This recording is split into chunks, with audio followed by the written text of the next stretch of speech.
nós teremos o painel cujo tema será Plantas de Hidrogênio no Hub de Hidrogênio Verde, Ceará. Lembrando que a nossa plateia pode participar formulando perguntas por escrito, enviadas através do QR Code e do número de WhatsApp que nós vamos colocar aqui na tela rapidinho. E já vamos emendar então com o nosso painel. Vamos então conhecer os nossos palestrantes.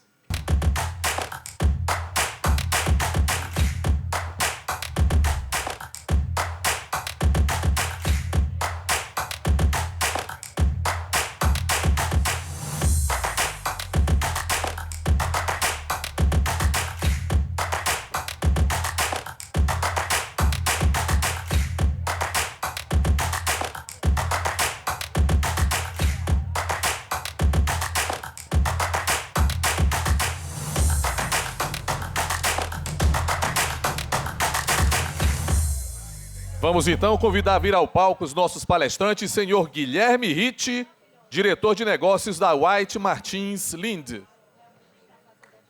Senhor Gustavo Silva, diretor de operações CEO da Care Brasil.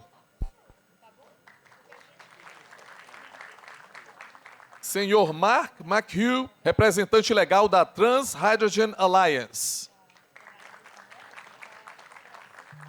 Senhor Ítalo Freitas, vice-presidente de Inovação e Novos Negócios da AES. O senhor Luiz Viga, Country Manager Brasil da Fortescue Future Industries, participará de forma remota. E convido também o moderador deste painel, senhor Francisco de Queiroz Maia Júnior, secretário do Desenvolvimento Econômico e Trabalho do Estado do Ceará.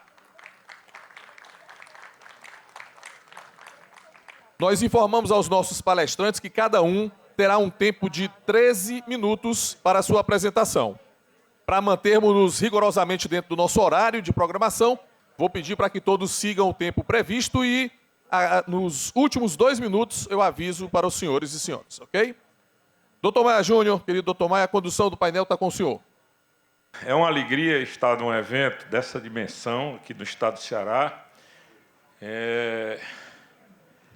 Esse olhar, que eu acabei de ouvir alguns comentários, a indústria grande não é a única desse processo. Há espaço para todos. Essa é uma preocupação nossa no governo do Estado, porque o olhar que deve ser dado pelo secretário de Desenvolvimento Econômico no Estado, que tem 600 mil empresas registradas na sua junta comercial, onde apenas 2 mil são médias ou grandes empresas. Esse universo, para quem realmente quer fazer desenvolvimento, e no mundo inteiro não foi diferente, é não abandonar essa cadeia, a visão que a gente está dando na estruturação desse processo, com todos aqueles que têm contribuído no enriquecimento e no aperfeiçoamento do mesmo, é uma visão de cadeias. Eu acho que muitos falaram aqui hoje, o importante nesses próximos anos, eu faço sempre um corte, 2030, 2040, 2050, é que, ao final, a gente saia disso com uma cadeia de grandes empresas que possam ajudar não só na transformação, mas no enriquecimento do Ceará, como foi dito aqui, porque o Estado do Ceará realmente tem uma causa. Essa causa é ele enriquecer de forma ética, com compromissos morais, com apoio às empresas. No Ceará não é proibido ser recebido investidores, de qualquer que seja o tamanho. É importante relembrar que a primeira empresa que nós trouxemos para esse projeto, ela era uma pequeníssima empresa da Austrália, mas botou o Ceará no mundo inteiro. Eu ouvi reações de toda a natureza, de resistências locais, porque se tratava de uma empresa muito pequena. Mas foi ela quem atraiu os grandes. Estou me referindo aos empreendedores da Energix, empresa australiana. Eu sei as resistências que recebi para anunciar o primeiro protocolo de intenções do projeto de hidrogênio verde do Ceará. Mas a cabeça nossa era, primeiro, cumprir com clareza a impessoalidade da Constituição brasileira. Um gestor público tem que ser impessoal. Não se trata de grande, nem se trata de pequeno. A maior e mais ampla transparência era necessária no processo desse. Além de todos os predicados que todos já relataram no dia de hoje aqui, desde a abertura, né, fazer isso com decência, respeitando o capital que toma risco, que decide investir no nosso Estado, criando meios e facilidades para atrair, né, com ética essas empresas para desenvolver o Ceará, foi o nosso compromisso com toda a equipe da SEDET, a quem eu gostaria bastante de agradecer por esses resultados até aqui alcançados, mas cujos desafios, como foi dito aqui por muitos, ainda têm uma longa e dura caminhada. Estamos no começo de um projeto que, como disse a Mônica Panic, pode enriquecer o Ceará. Mas que esse enriquecimento ele se dê, como eu acabei de colocar claramente, que seja capaz de incluir o povo cearense, não apenas as empresas. Nós precisamos criar oportunidades, sobretudo, para reduzir essas desigualdades e incluir essas pessoas que até hoje estão fora do mercado de oportunidades do Estado do Ceará. Então, eu quero dar aqui a essas empresas, estou aqui do lado, né, de alguns bilhões de dólares de investimentos. Não é fácil para esses senhores levar ao boarding das suas empresas, né, um projeto dessa monta, sobretudo pelos riscos, né, que um projeto como esse seleciona para qualquer investidor. Mas, há pouco, né, eu assisti aqui no final da apresentação anterior, uma colocação que é extremamente importante, né? Não existirá oferta para a demanda de hidrogênio no mundo. E isso é uma garantia excepcional para esses investidores realmente terem resultados, né? Se falou muito aqui, na maior transação no Brasil, que foi o Marcelo Botelho está aqui, e que teve a atenção de nos comunicar prioritariamente essa decisão da aquisição da Celor, que também vem num momento extremamente importante para se somar a esses que estão aqui e outros que não estão aqui nessa mesa, que tomaram a decisão de investir no Ceará. Agora, é criar toda a governança que está em andamento, não só a nível de governo, o Danilo também está por aqui, a nível de PECEM, a Duna sabe da responsabilidade como diretora comercial. Essas empresas precisam de atenção, precisam de acolhimento e precisam de agilidade de resposta. Peço até desculpa às empresas, porque estamos estruturando um time dedicado, capaz de levar adiante não apenas a operação e a gestão de um porto, mas a implantação desses desafios de tornar esse porto um caso de desenvolvimento para o Estado do Ceará e um porto que pode reunir os principais produtores de hidrogênio do mundo. Vamos continuar se esforçando, comandando essas equipes para que a atenção e o acolhimento dessas empresas seja o melhor possível. É esse o esforço que o governo, esse o comando que eu tenho da governadora. Isso é uma característica do Ceará, fazer parcerias e acolher aqueles que acreditam no nosso Estado. Então, eu dou início, passando aqui, acho que já foi comunicado a todos, né? São 13 minutos para cada um. Eu pediria só que a organização fosse me avisando o encerramento da palavra de cada um, para a gente tentar cumprir o horário. Eu vou iniciar aqui pela ordem, que está aqui, para ser melhor para quem está compreendendo na programação, pelo Guilherme, né, que é representante da White Martins, né, que é sócia da siderúrgica, que agora tem um alento enorme com a Linde, aí com esse projeto da ArcelorMittal no Ceará. Iniciar parabenizando a FIEC pela organização, efetivamente o Estado que saiu na frente na consolidação das iniciativas e está de forma muito estruturada, avançando no processo aí de tornar aqui essa região um polo do hidrogênio verde.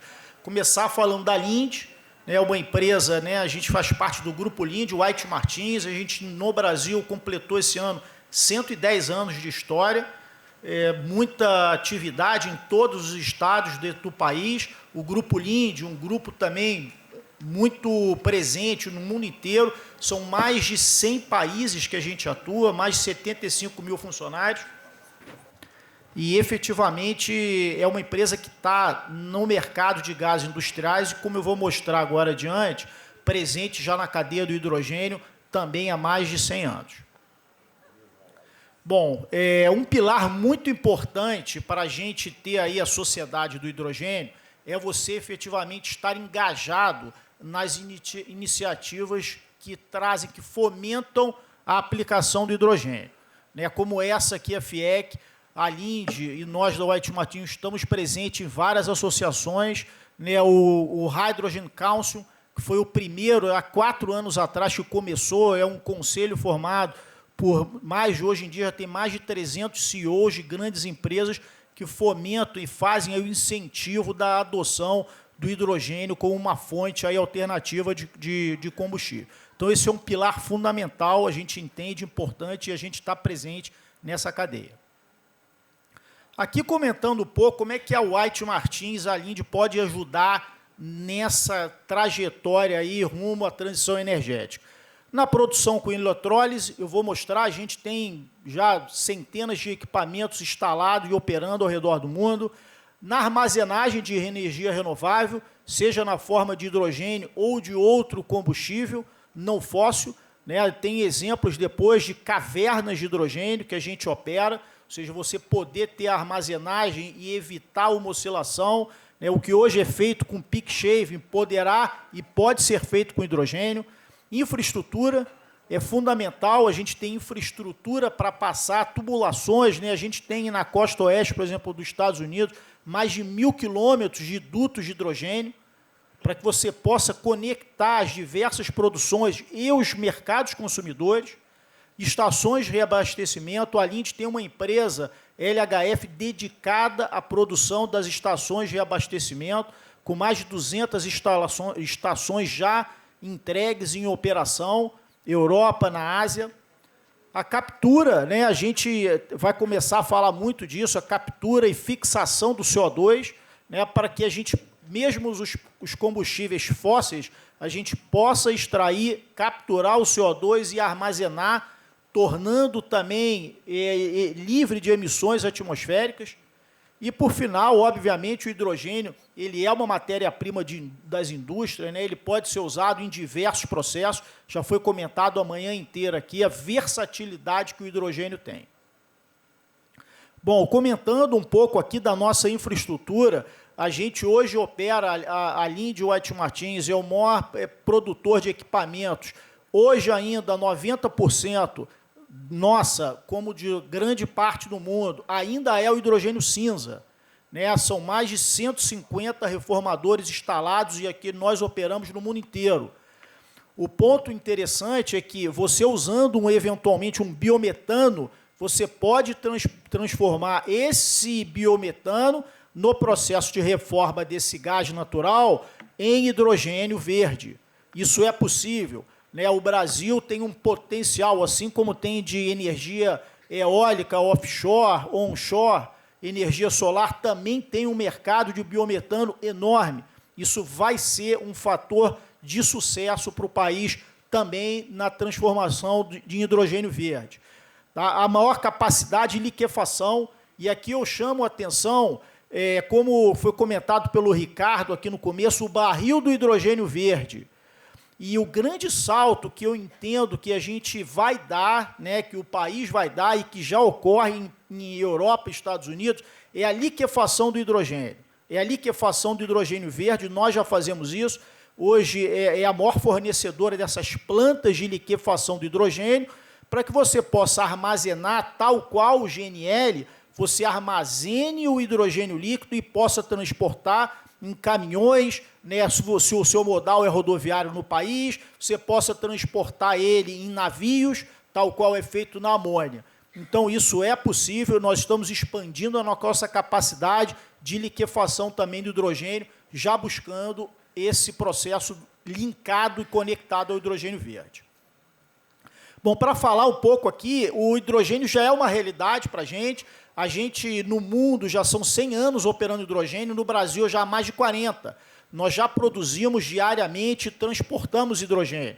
Na grande maioria dos casos, ainda hidrogênio cinza, e estamos olhando as nossas operações de hidrogênio para não só reduzir a pegada de carbono de todas elas, no escopo 1, como também já avaliando uma eventual conversão das operações que nós temos para a operação de um hidrogênio verde ou um hidrogênio azul. Eu menciono porque muitas empresas, e isso é uma benesse aqui no Brasil, estão já falando e estão entrando e querendo entrar no mercado do hidrogênio. E é fundamental, porque uma história que nós temos de hidrogênio, mais de 100 anos operando, é um produto que requer cuidados técnicos, cuidados de segurança. Nós não podemos deixar iniciativas que não tenham todas essas precauções. Então, a Linde White Martins está à disposição e está participando e vai participar intensamente para que possa trazer uma padronização que foi obtida aí ao longo de décadas para que a gente tenha uma implementação segura desse mercado. Aqui eu trouxe aí alguns cases já que a gente tem em relação a hidrogênio, quer dizer, um parque na Alemanha já operando com hidrogênio, totalmente conectado aí à rede de alguns clientes. O primeiro projeto, esse segundo caso aqui, o primeiro projeto com a Shell, né, na Alemanha, a refinaria Refine, um eletrolisador de 10 megawatts, já está em operação há mais de um ano, né, com sucesso. E também a Lovica Tecnologia aqui de eletrolisadores, essa última foto, a gente opera os eletrolisadores, a gente faz a implementação, é mais um equipamento na cadeia da produção e transformação do hidrogênio verde. Vamos lá, aqui, assim, quais são os mercados que a gente vai atender? São vários mercados, né? Há tanto as refinarias que já estão substituindo o seu hidrogênio de combustível fóssil através de reforma para o hidrogênio verde. Mercado de aço, a gente já tem alguns memorandos de entendimento, alguns NDAs assinados com clientes nossos que estão já querendo ser inseridos no mercado do combustível de baixo carbono, né? O hidrogênio verde, o hidrogênio limpo. Combustível metanol também pode ser um player importante, né? Em alguns segmentos ele também pode ser útil, né? Tanto aqui no Ceará como produção também. A gente viu uma grande empresa aí de navios já anunciar a encomenda de mais de 10 navios movidos a etanol verde.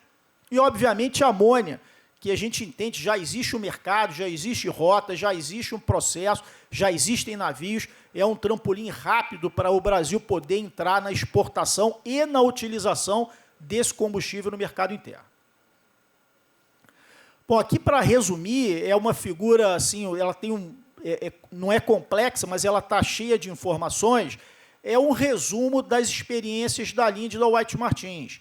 É para ter uma visibilidade que nós estamos em toda a cadeia do hidrogênio verde, desde o seu processamento, a purificação, a liquefação, os eletrolisadores, os caminhões, né, de transporte de líquido, de transporte gasoso, parcerias já com fabricantes de trem, de ferry-boat, de navios, de veículos para implementação do hidrogênio, porque não é, como foi dito aqui, o grande potencial não é a exportação. Eu acho que o Brasil, o nosso diferencial vai ser, sim, o mercado interno. Tudo isso vai ter aplicação aqui. Vamos gerar a economia realmente do hidrogênio. Então, a gente está em todo o escopo de fornecimento do hidrogênio. De novo, são décadas de operação desse produto. É um produto que requer os seus cuidados e a gente acha fundamental, um dos pilares é ter a padronização técnica da utilização. E aí, de novo, outro fator importante que estava aqui presente é a acadêmica, né? Então, a Universidade aqui do Ceará, outras universidades que já estão engajadas também vão ser muito importantes para disseminar a ideia e as novas plataformas do hidrogênio. Aqui alguns casos de sucesso que nos solicitaram a trazer, então, já operando trens de hidrogênio na Alemanha, ônibus, estações de ônibus na Alemanha, na Irlanda, já de ônibus a hidrogênio. Eletrolisadores, né, a gente tem um case de eletrolisadores já na Europa funcionando, já com hidrogênio verde, que é o caso em Leuna, e agora que vai ser o maior do mundo, que entra em operação agora nesse segundo semestre, numa unidade nossa, que você vai ter o hidrogênio verde e a liquefação do hidrogênio verde. O Ferryboat, ainda esse ano em operação na Noruega, também movido a hidrogênio. O Toyota Mirai foi uma parceria nossa com a Toyota, o teste que rodou aí ao longo do mês de maio, com o hidrogênio da White Martins, um veículo ele é elétrico, não há combustão, é célula combustível. Esse também, para mim, será um grande fator de acelerar a entrada dessa tecnologia, as células combustíveis. E esse veículo já está no Brasil. E é a primeira planta aí de extração de gás natural num pipeline de hidrogênio, num pipeline de gás natural. Vantagem, você pode produzir hidrogênio aqui no Ceará, insere ele na tubulação das empresas de transporte de gás natural e você pode retirar essa molécula em outro ponto, através de PSAs, que são membranas, são peneiras moleculares, desenvolvidas com uma tecnologia proprietária da Linde, e você pode retirar esse hidrogênio em outro ponto de consumo. Isso vai ajudar a acelerar e pode aumentar a produção, inclusive aqui no Ceará. 1 minuto. Bom, pessoal, acho que consegui cumprir meu tempo aí. Muito obrigado, era isso. Guilherme, parabéns. Obrigado aí a você, né? Eu aqui, inclusive, agradeço pessoalmente a forma como fomos recebidos em outubro do ano passado, na sede corporativa da Linde, lá em Munique. E vocês viram aí já, pela demonstração do Guilherme, uma série de aplicações desse novo combustível que vai nortear o futuro da humanidade. Queria agora passar a palavra para o Gustavo Silva, da QUE, uma empresa francesa, né, que também está investindo aqui em projetos não só de geração de energia eólica, solar, né, mas também de hidrogênio verde. Com a palavra, o Gustavo. Nossa apresentação ela é dividida em 3 tópicos. Eu vou apresentar um pouquinho a empresa QUE, uma empresa relativamente nova no mercado e que muita gente não conhece.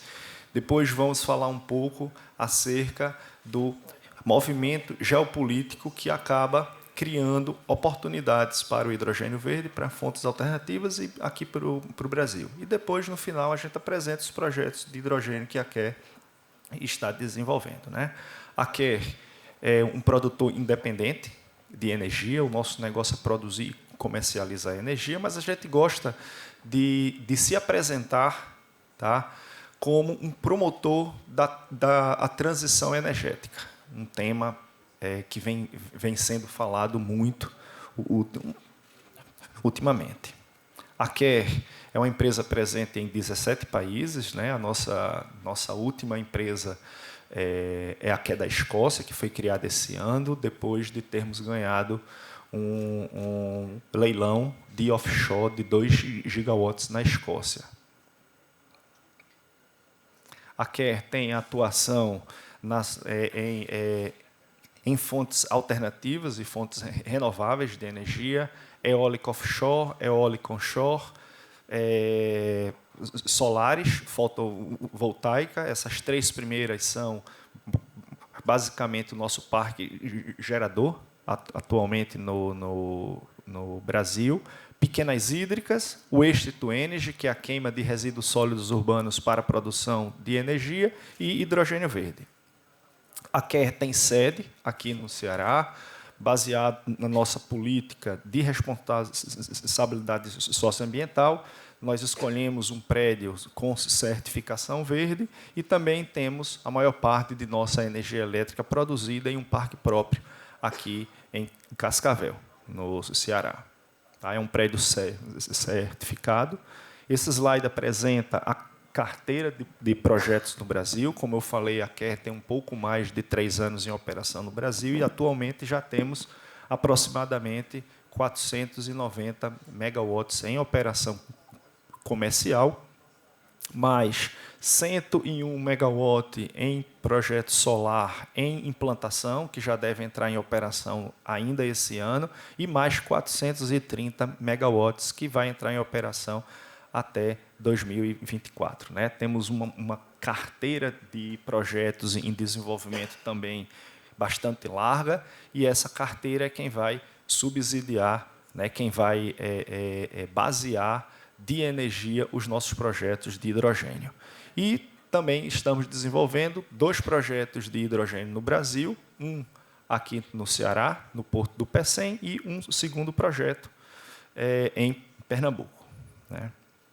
Entrando um pouquinho aqui a situação política, geopolítica, né?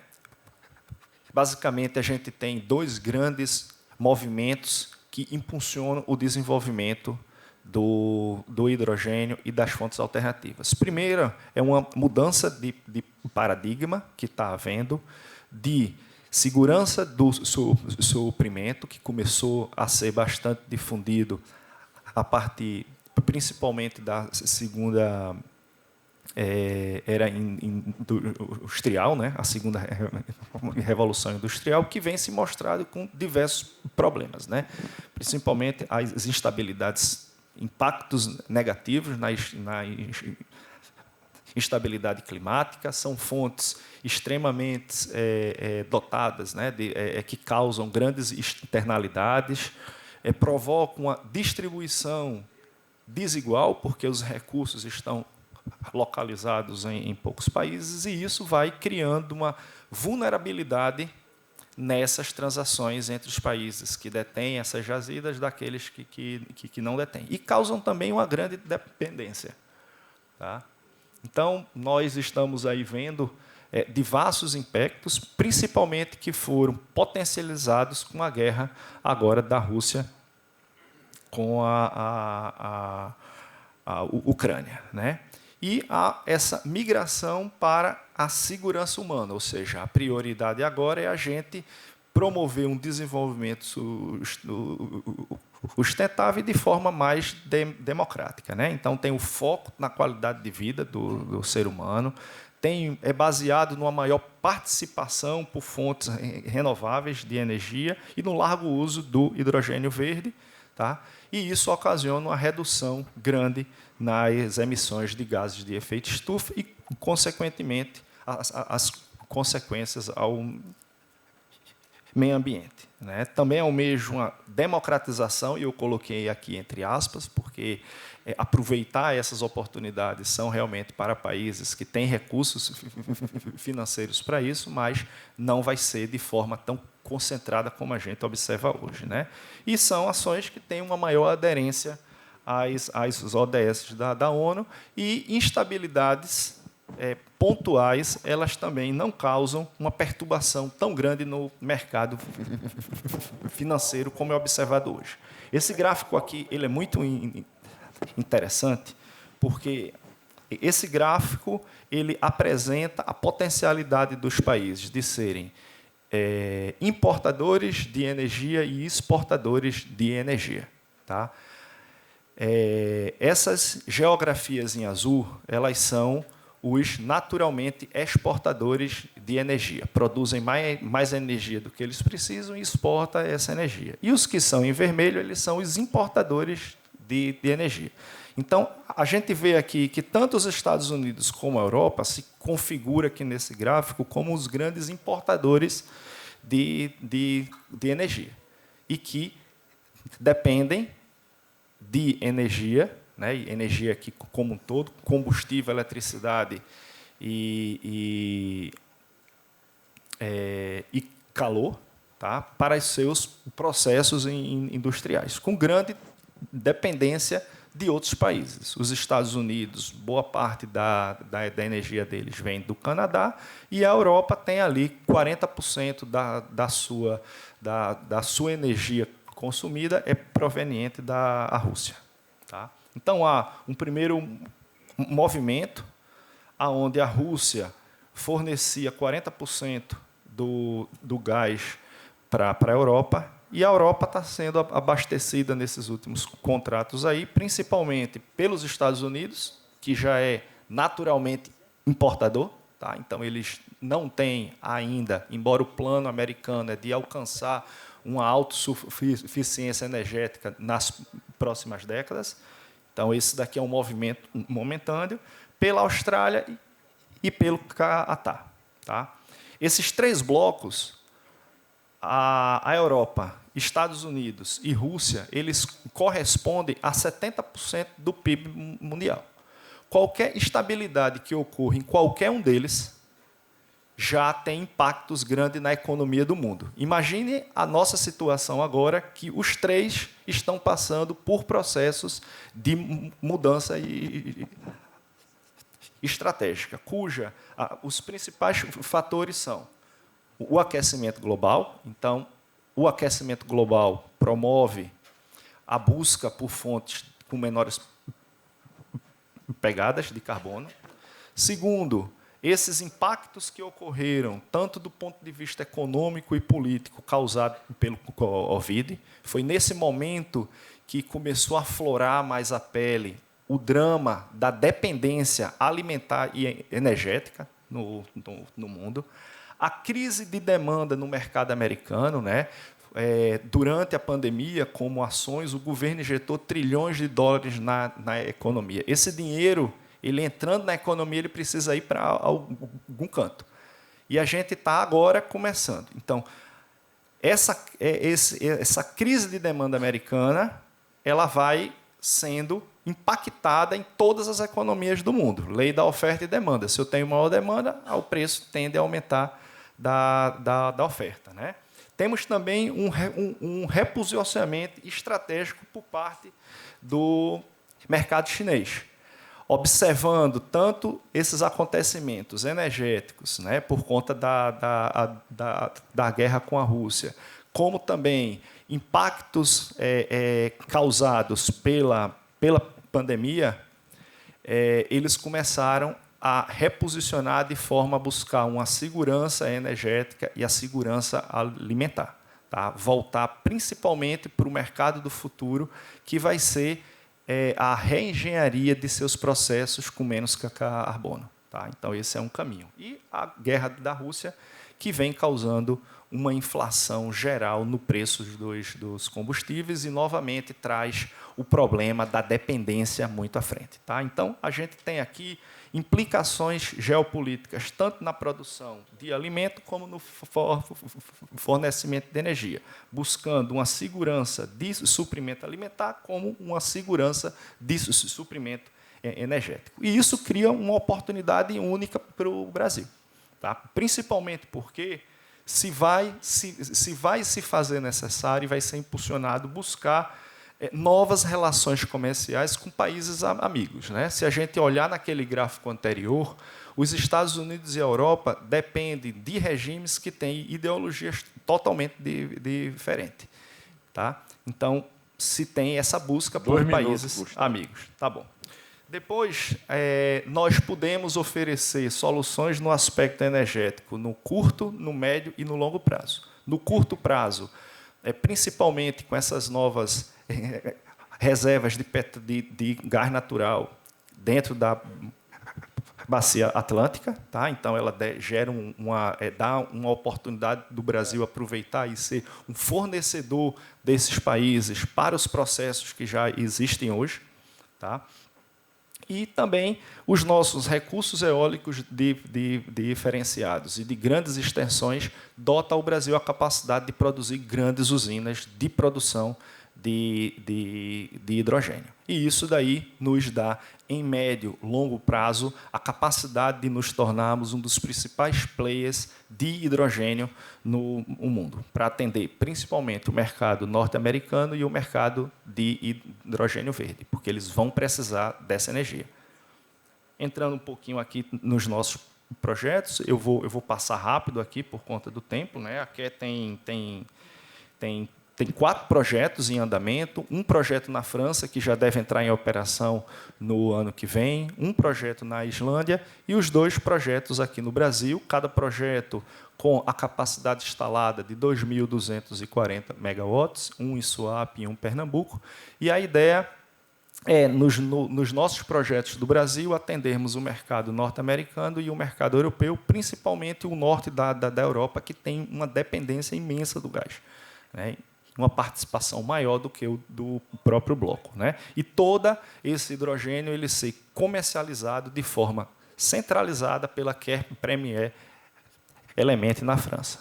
Os nossos 2 projetos, tá? Aqui apresenta um pouco o Tempo conceito esgotado. de nossos projetos. Deixa eu só finalizar Minutinho para você concluir. esse slide, tá? Então, As ordens do Carlos Prado. não, tá certo, tá certo. Mas tiraram aqueles 2 minutos meus da apresentação. Tá? Então, nossas plantas aqui, não é? A gente deve produzir o hidrogênio verde e o hidrogênio azul, tá? E esses hidrogênios serão insumos para a produção de amônia através do processo de síntese. Tá? Então, será transportado até o porto destino, onde lá nós poderemos entregar a amônia ou poderemos fazer o processo inverso de craqueamento. Esse slide apresenta a planta conceitual do nosso projeto em Suape. Tá? Nós já temos o projeto conceitual todo definido. E esse segundo slide apresenta a planta conceitual do nosso projeto aqui no PECEM. Tá? A energia elétrica proveniente para a produção do hidrogênio, a priori, é através de nossas plantas, do nosso portfólio, né? Então, está ali os projetos que nós selecionamos, tanto para a produção de hidrogênio, e todo esse projeto, que é um projeto único, né? Produção de hidrogênio, produção de energia elétrica, exigirá investimentos na ordem de 90 bilhões de reais. Então, para a gente pegar e finalizar, entendemos que, nessa atual conjuntura, o hidrogênio esse nosso projeto é um projeto que está extremamente alinhado com essas mudanças que a gente vem observando no mundo. Como foi falado aqui, não vai existir oferta para a demanda. É interesse da Cair entrar como um dos primeiros grandes players, um dos primeiros grandes fornecedores, porque entendemos que os primeiros contratos serão os contratos mais interessantes, contratos de longo prazo e com bons preços, né? A tendência é virar uma commodity e você fazer transações em menores prazos.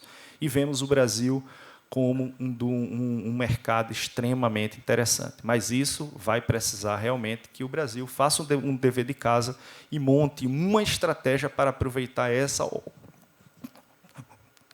oportunidade, em vários aspectos, políticos, regulatórios, de infraestrutura, que acaba sendo um gargalo grande, e também o aspecto financeiro para alavancar essa indústria. Obrigado, pessoal.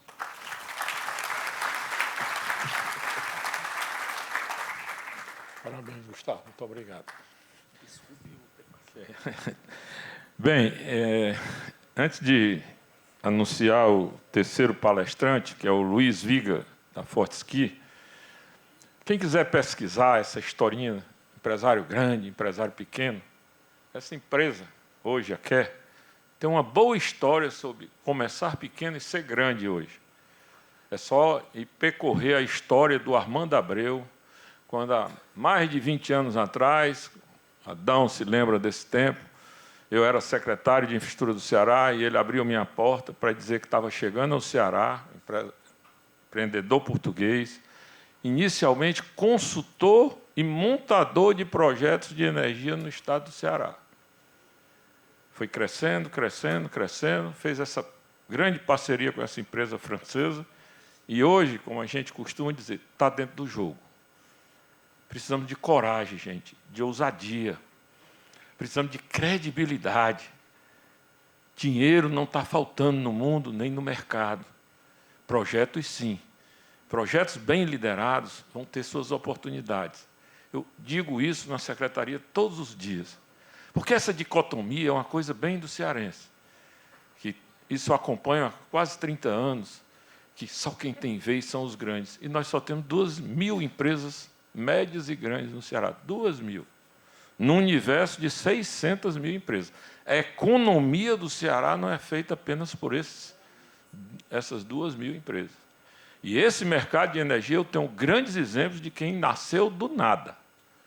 E hoje são grandes investidores, respeitados investidores. A Quer é um exemplo de que, mesmo pequeno, a gente um dia pode ser grande. Parabéns, é uma empresa que eu admiro, sobretudo pela forma como se estabeleceu há mais de 20 anos no estado do Ceará, atravessaram o Atlântico e hoje são uma grande empresa. Então, é mais um testemunho de que, às vezes, essas colocações que a gente corriqueiramente ouve no dia a dia não procede. Todo mundo começou pequeno um dia. Todo mundo começou pequeno. Tem vários exemplos aqui no Ceará. Que isso sirva para aqueles que querem empreender. O Ceará é, como diz, a terra dessa nova onda. Com certeza. E só é essa terra hoje, com credibilidade no mercado, por um único motivo: uma sequência de quase 36 anos de bons governos, de continuidade, como disse a governadora, com inovação, de respeito ao capital. Foi o que nós fizemos ao longo desses anos todos. O Ceará é resultado de uma boa governança, de uma boa governabilidade, de projetos disruptivos, senão não éramos o que nós somos hoje. Está aí o Nordeste todinho para testemunhar que diferenças existem entre os 9 estados. Está aí o Brasil entre seus 27 estados. E o cearense, pelo menos, tem uma qualidade. Ele é resiliente. Ele não fica chorando no meio do caminho a oportunidade que lhe faltou. Ele está perseguindo sempre melhorar a sua vida. É isso que me faz acreditar no estado do Ceará. É por isso que eu ainda estou dando essa minha contribuição. Porque tem também, como todos os cearenses, um sonho da gente poder virar essa página de pobreza, de desigualdade, e ver aqui empresas ricas prosperando, fazendo o Estado realmente resolver seus grandes problemas historicamente, que a gente tem muita fé que a gente está num caminho extremamente próximo para o futuro. Essas pessoas que estão aqui, e outras que assinaram esses protocolos, eu rezo todo dia por eles. Rezo que eles sejam bem-sucedidos, que eles possam aqui encontrar o ambiente adequado para prosperar em seus negócios. Empresa só vai bem quando a última linha é satisfatória, é positiva. É isso que nós precisamos. Nós não temos que, de maneira nenhuma, ser hostil ao capital, que é quem produz no Ceará. O governo do Ceará não tem uma empresa. Tem empresas operacionais na área de infraestrutura, mas o Estado do Ceará não vai produzir hidrogênio. Quem vai produzir são esses senhores que estão me ladeando aqui e outros.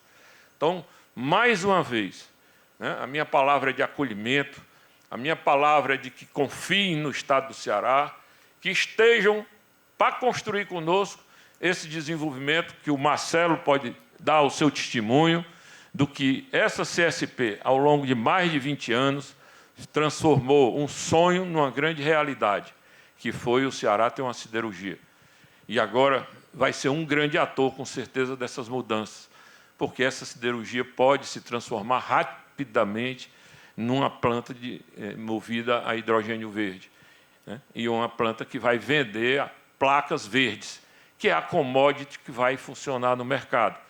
Então, meus amigos, é um dia muito feliz, que agradeço o apoio da Federação das Indústrias ao montar esse evento, agradeço essa parceria, porque essa convergência de propósitos que está fazendo a aquisição para o Ceará dessas grandes empresas.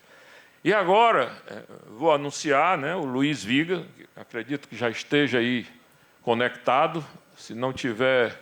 Doutor Maia, só informando, o senhor Luiz Viga fez a participação dele gravada, ele teve que fazer gravado. Okay? Foi? Vamos assistir então, a gravação, a apresentação de acordo dele. Com a coordenação, vamos ouvir o pronunciamento.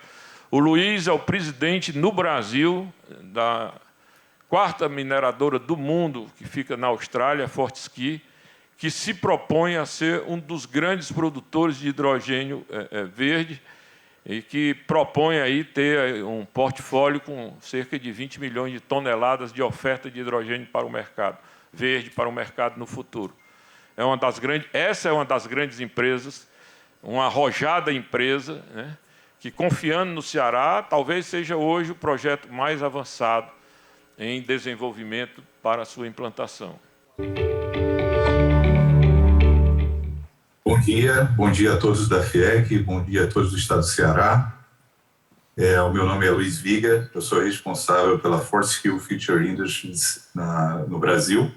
É com grande prazer que eu participo desse evento tão relevante no Ceará e no Brasil, organizado pela FIEC, pelo excelentíssimo presidente Ricardo Cavalcante, Jurandir Picanso e também o governo, principalmente citando o secretário Maia Júnior. E também agradeço à governadora Isolda. Bom, eu vou falar um pouquinho para vocês hoje sobre a Fortescue, os planos no Brasil e principalmente no Ceará. Eu peço desculpas que não estou presente hoje com vocês.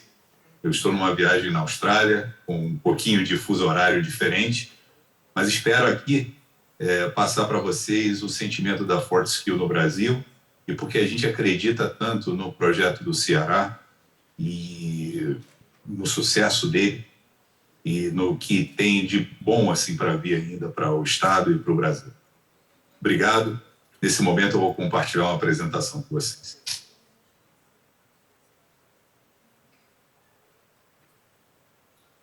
Bom, qual a agenda de hoje? Eu vou falar um pouquinho sobre a Fortescue e a FFI, vou falar sobre hidrogênio verde e tecnologia e vou falar sobre o Brasil como protagonista em hidrogênio verde. Eu gosto sempre de abrir apresentando a Fortescue, é uma empresa australiana e está começando operações no Brasil. É uma empresa que foi fundada em 2003 e uma empresa com um track record de muito sucesso. É a quarta maior mineradora do mundo.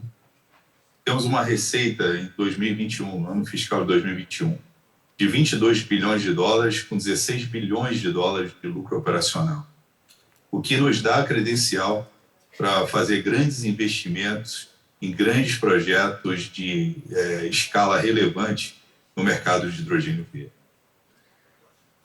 A mineração, que é o nosso core activity, vamos dizer, ou pelo menos era, a gente está mudando agora com essa transição, somos empresa de recursos renováveis e de energia, foi o nosso primeiro negócio e é o nosso negócio também que a gente quer descarbonizar até 2030. A Fortescue está na liderança global em termos de descarbonização. É uma empresa hoje que tem um valor de mercado de aproximadamente 45 a 50 bilhões de dólares e a gente se orgulha em causar impactos sociais positivos nas comunidades onde a gente trabalha. Falando um pouquinho mais da Fortescue, falei da mineração, né? A FMG, vocês veem aí no centro da página. A Fortescue Future Industries, que é a nossa empresa de hidrogênio verde, a qual eu vou falar um pouquinho mais depois. E agora eu vou falar da Minderu, que é esse símbolo que vocês veem na esquerda, que é a Minderu Foundation. A Minderu Foundation é uma empresa, uma organização filantrópica, na verdade. É uma das mais ativas na Ásia e é motivo de orgulho para nós, porque ela tem vários projetos, seja com crianças, com comunidades, na luta contra o câncer, na melhora dos nossos mares. Ela tem vários projetos e muito ativa para realmente causar impactos na comunidade.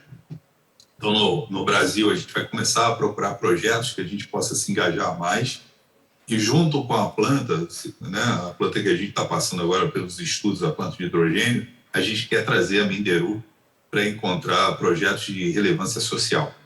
É muito importante para a Fortescue ter um relacionamento bom com comunidades e atender e criar esse impacto que eu chamo de impacto positivo. É muito do nosso DNA. A gente tem uma vertente dentro da nossa empresa dedicada a isso.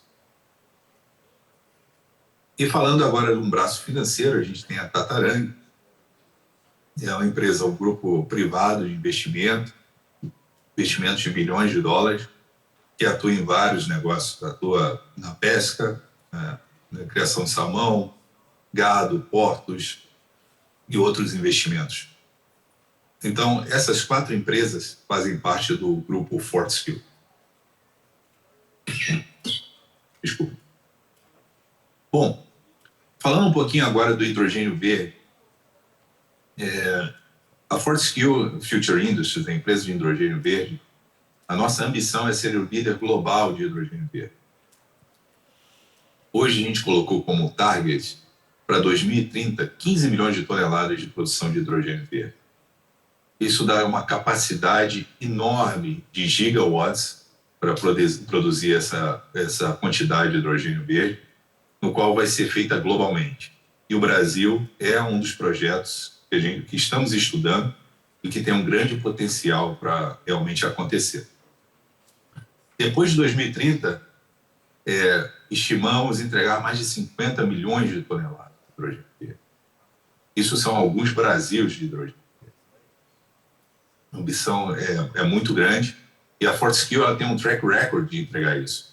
A Fortescue, como eu disse, foi fundada em 2003 e desde lá tem sido a empresa de mineração que tem melhor performado na Bolsa Australiana e conseguiu um lugar que muitos diriam que era impossível, ser o quarto maior minerador do mundo, uma empresa que começou apenas em 2003.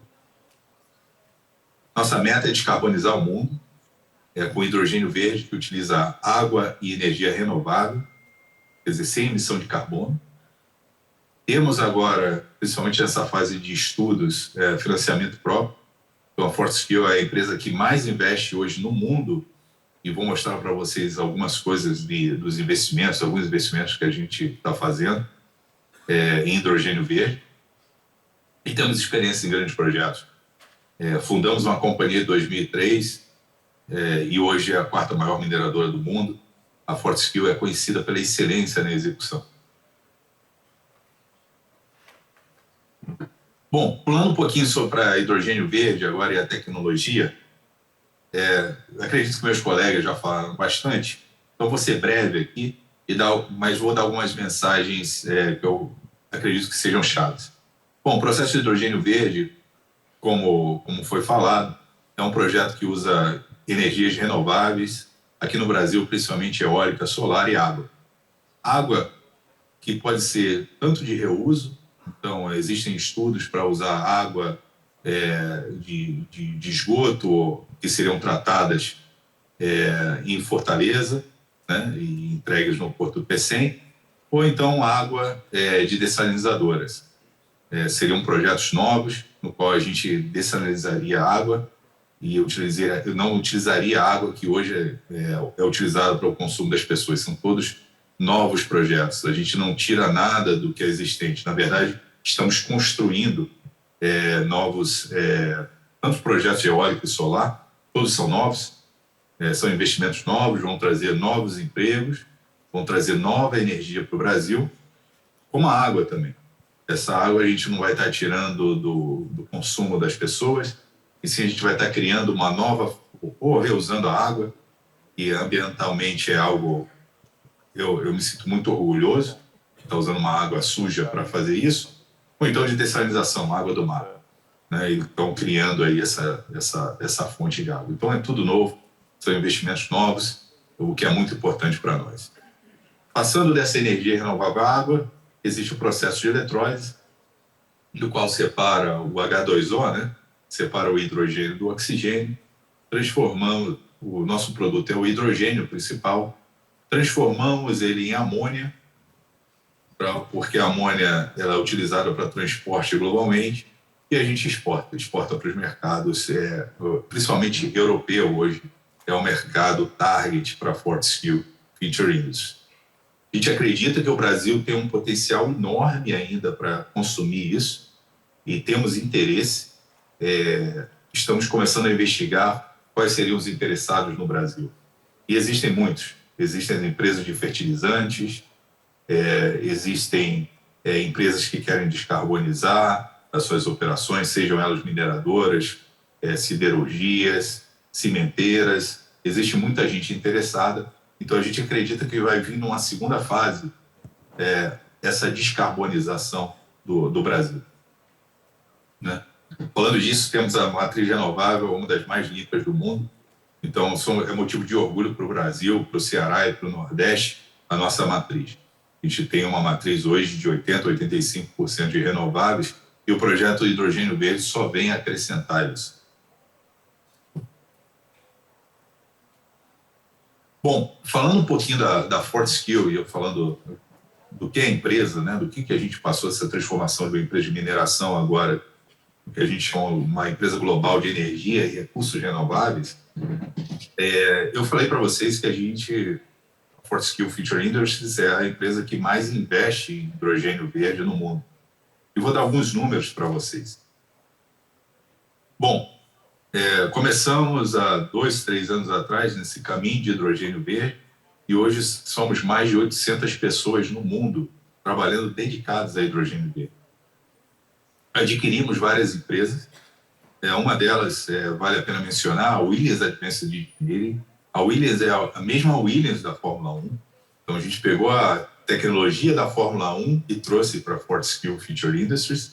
Então temos 400 engenheiros que vieram nessa aquisição e estão trabalhando em projetos para a Fortescue Future Industries e para a Fortescue Metals também. Outro ponto muito relevante são as nossas parcerias. Já temos acordos ou MOUs, né? Entendimentos para fornecimento de hidrogênio verde. Uma das empresas que vale a pena, aliás, todas aqui, muito importantes, eu vou mencionar primeiro a ION. A ION é uma das maiores transportadoras aí de gás ou de utilities na Alemanha e na Europa. E só eles assinamos aí um MOU para 5 milhões de toneladas de entrega de hidrogênio verde. Isso vai vir global, né? E espero o Brasil caminhando do jeito que está caminhando, conseguimos passar por toda a viabilidade do projeto, sermos parte importante dessa entrega do hidrogênio verde. Também menciono a Airbus, né, a empresa de aviação, no qual a Fortescue está estudando junto com eles as células de hidrogênio para aviação. A JCB, que é uma grande fabricante de equipamentos, junto com a Liebherr, são empresas enormes que também firmaram MOUs com a Fortescue para o fornecimento do hidrogênio verde. Então, é um mercado que a Fortescue não só a produção de hidrogênio verde, esse aumento, essa quantidade de pessoas, essa aquisição, mas a gente também está fechando vários contratos ou frame agreements ou MOUs, como a gente gosta de chamar, esses pré-contratos, né, para fornecer hidrogênio verde no mundo. Além disso, construímos junto com um joint venture, ou estamos construindo, na verdade, uma planta de eletrolisadores na Austrália. Então, é motivo de orgulho, já foi lançada a pedra fundamental, e é uma planta de 2 gigawatts hoje de eletrolisadores para a fabricação do próprio eletrolisador, do coração da planta de hidrogênio verde, e isso vai ser enviado aí para os nossos vários projetos no mundo. E além do mais, temos a tecnologia. Não somos só produtores de hidrogênio verde, mas a gente fomenta essa tecnologia de hidrogênio verde. Então, quais serão os consumidores? Então, a Fortescue desenvolveu caminhões de mineração a amônia verde. Temos projetos de teste de motores de navio movidos a amônia verde. Então, existe hoje um navio dentro da frota da Fortescue. A Fortescue, sendo uma mineradora, ela tem navios, trens, caminhões. Um dos navios que abastecem a nossa operação, ele hoje tem um motor já está funcionando a amônia verde. Trens movidos também, aí o Infinity Train, que a gente está estudando um trem elétrico, no qual vai ser utilizado também energia renovável. Né? E ferro verde sem carbono. Né? Isso aí a gente acredita que é um produto que vai ser demandado muito no futuro, de alto valor agregado. Estamos já fazendo testes para colocar isso em grande escala. E projetos de cimento verde. Então, a gente descarboniza as indústrias que têm uma grande dificuldade de descarbonizar. Empresas de aço e de cimento. E toda essa tecnologia a Fortescue pretende oferecer no mercado. Então, voltando um pouquinho aquela frase, a Fortescue, além de ser produtora de hidrogênio, ela é uma grande empresa de tecnologia para fomentar a transição energética. Isso é muito importante. Bom, aqui uma foto aí do primeiro caminhão de mineração, aqueles caminhões fora de estrada, como a gente chama no Brasil, movido a amônia. Então, ele já foi testado, começa a trabalhar esse caminhão, um caminhão fora de estrada. Então, é muito orgulho, é o primeiro do mundo. Mostrando aí a força da Fortescue na tecnologia, não só na produção de hidrogênio verde, mas em toda a cadeia. Bom, falei um pouquinho para vocês, então, da Fortescue. Falei da nossa tecnologia, como a gente está trabalhando no hidrogênio verde, e agora vou ser um pouquinho mais específico. Falar para vocês o que a gente está fazendo no Brasil e especificamente no Ceará. Começando com o Brasil, porque o Brasil, a Fortescue vê o Brasil como líder mundial em hidrogênio verde. Bom, primeira coisa, temos recursos eólicos e solares abundantes, em grande escala e com uma excelente qualidade. Isso nos credencia a fornecer energia barata para o mundo e para o Brasil. A grande vantagem hoje do hidrogênio verde, eu chamo do elo perdido, é que o hidrogênio verde ele traz esses recursos que a gente tem aqui no Brasil, eólicos e solares, a gente pode começar a exportar isso para o mundo. Então, a gente gera emprego no Brasil, gera desenvolvimento, traz riqueza e também fomenta e aumenta a capacidade da indústria nacional de fabricação dessas eólicas solares. Importante lembrar que todos os projetos da Fortescue de eólicas e solares são projetos novos. Então, a gente não está retirando energia do grid, e sim acrescentando energia. Bem também com a água, como foi mencionado. No Brasil, a gente tem uma indústria renovável sofisticada. Né? Acho que é um dos grandes casos de sucesso no Brasil, no qual a gente tem um sistema regulatório robusto e aprimorado, grandes geradores e fabricantes de equipamento no Brasil, né? Grandes geradores de energia. Todos os maiores do mundo estão presentes aqui, estão trabalhando bem, desenvolveram muito principalmente a solar e a eólica nos últimos 10 anos. E temos o mercado livre de energia pujante também, que nos ajuda a fornecer energia, ou comercialização de energia para o grid e para o hidrogênio verde. O Brasil tem essa grande vantagem, no qual existe uma abundância de energia que ainda não foi desenvolvida e pode ser desenvolvida para o hidrogênio verde. Temos o Sistema Interligado Nacional. É muito importante essa infraestrutura toda ligada, né, do Brasil interligado, de conexão. Então, você produz uma energia no Mato Grosso, você consegue entregar, por exemplo, no Ceará, ou do Ceará para o Sul, que seja. Então, isso é muito importante, porque dá flexibilidade ao sistema e você ganha escala também, porque você não necessariamente precisa de um projeto do lado da sua planta. Infraestrutura portuária. Temos, sim, bons portos aqui no Brasil. O SWAP, PCEM é um deles. Existe o SWAP também, Itaqui e outros portos. Mas PCEM é um dos exemplos de portos, assim, portos de sucesso no Brasil. Bom, falando um pouquinho de benefícios ao Ceará e ao Brasil, primeiro eu gosto de chamar o Brasil como protagonista na descarbonização do mundo. A gente vai estar ajudando a Europa a descarbonizar, por exemplo, toda a sua matriz energética e exportando o nosso hidrogênio verde e, com isso, trazendo riqueza para o Brasil e tecnologia também. Milhares de empregos, principalmente no Nordeste, durante toda a construção, operação desses parques.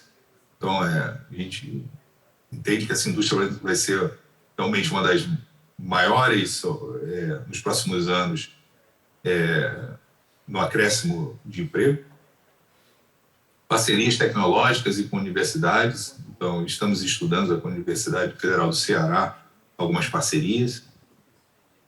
É possível redução na dependência de fertilizantes importados. Hoje o Brasil importa algo mais ou menos 85% dos fertilizantes.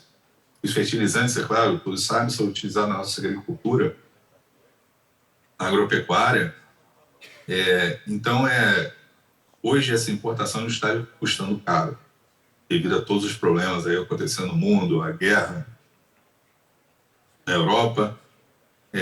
Esses preços aumentaram muito, eles estão escassos, alguns países não estão mais exportando, querem manter essa reserva de fertilizantes.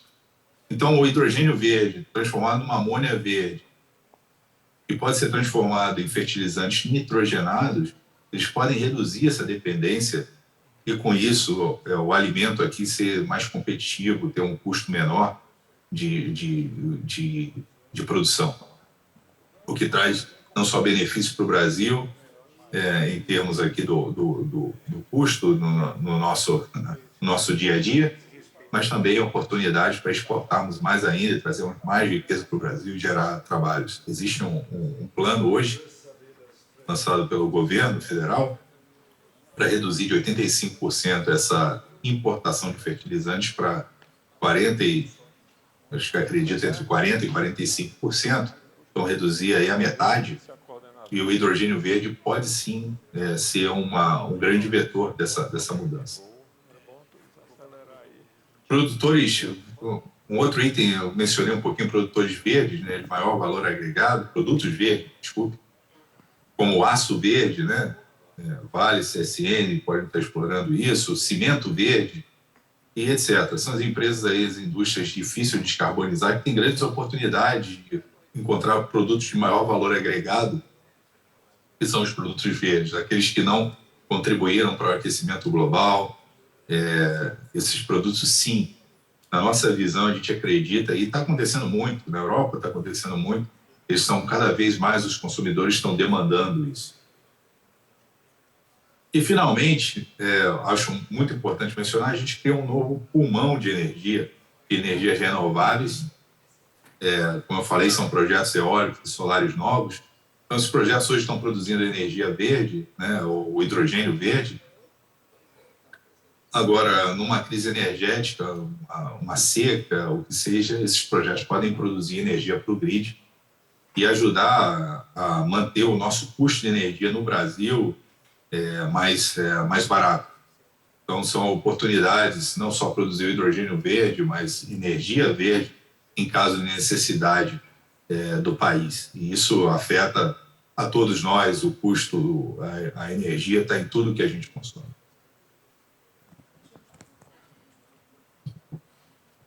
Bom, falando um pouquinho sobre o modelo operacional da FFI, né? Então, temos a aquisição de energia renovável de várias formas, eólica e solares, principalmente.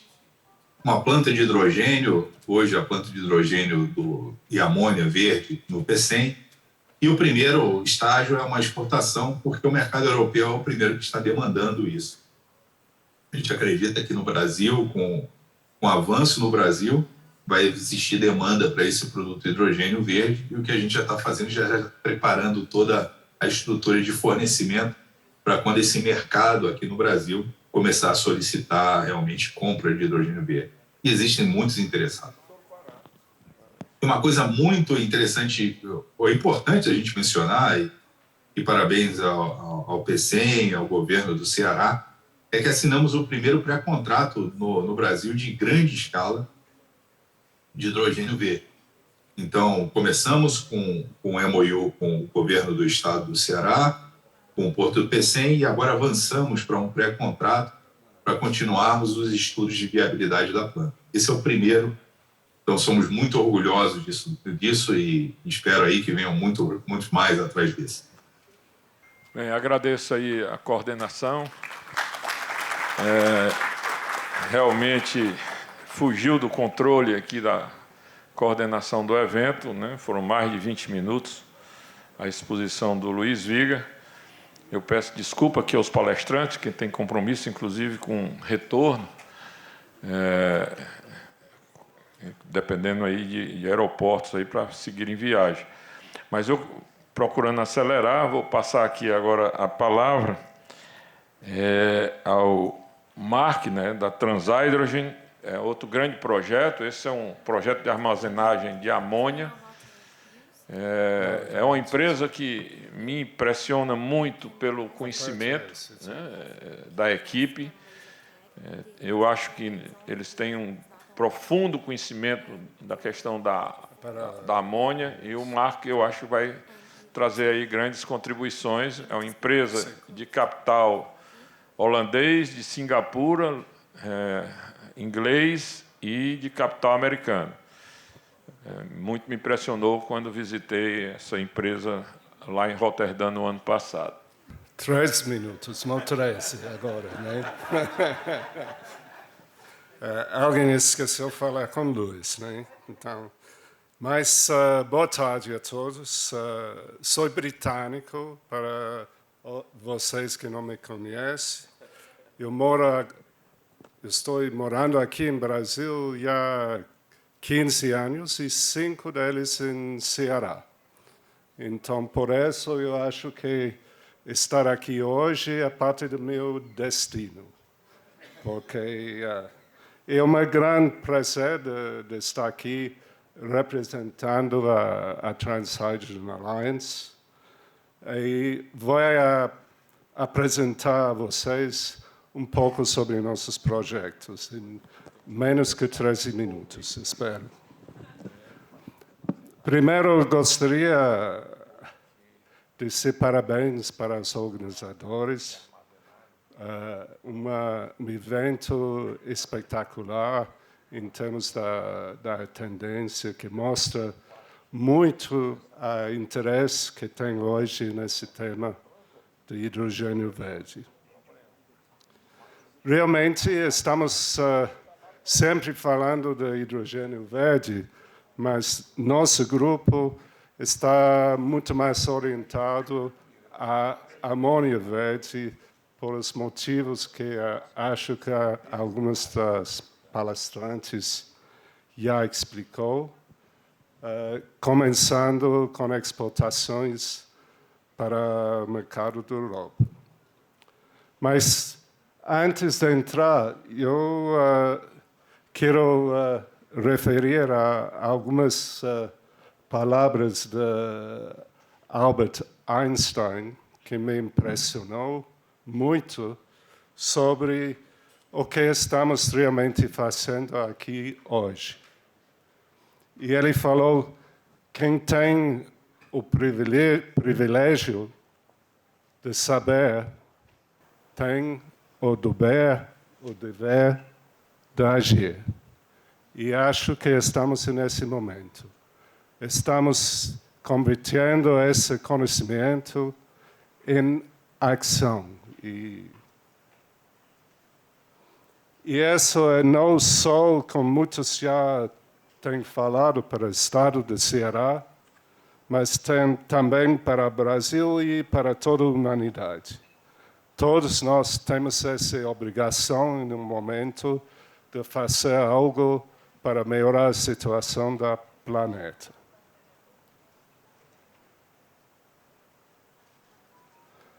Começando nossa história com Ceará, na questão do hidrogênio, amônia verde, foi em março de 2021, quando tivemos o primeiro contato.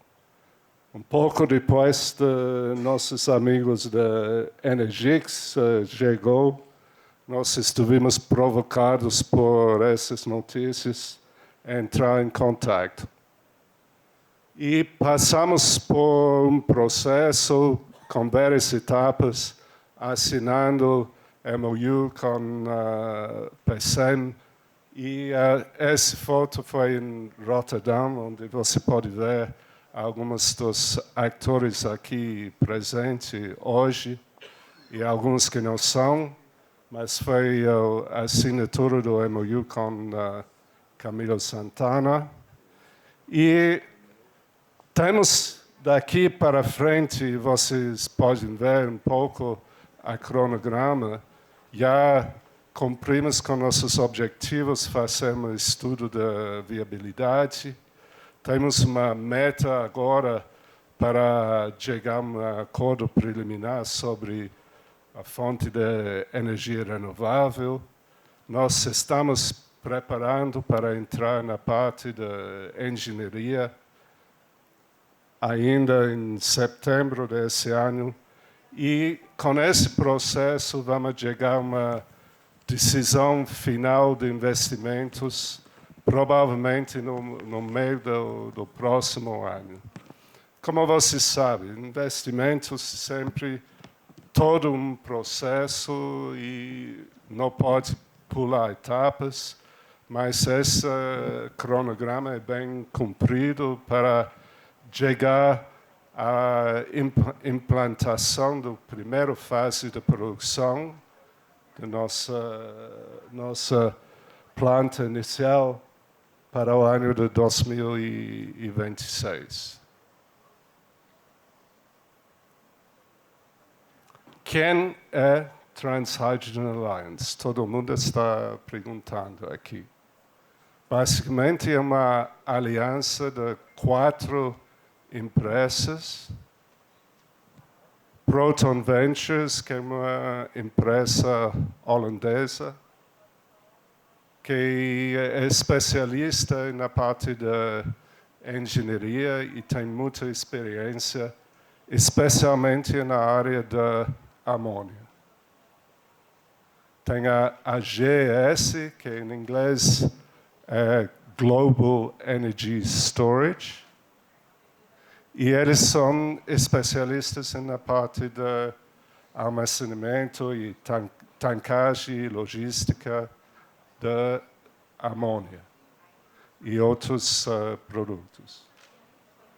Temos Tramo, e agora você está entendendo porque estamos falando muito da amônia. Tramo é a maior comercializadora da amônia no mundo agora. Então, e ao final temos uma empresa Varo, que é um joint venture entre o grande da comercializadora de petróleo Vitol e também um investidor americano.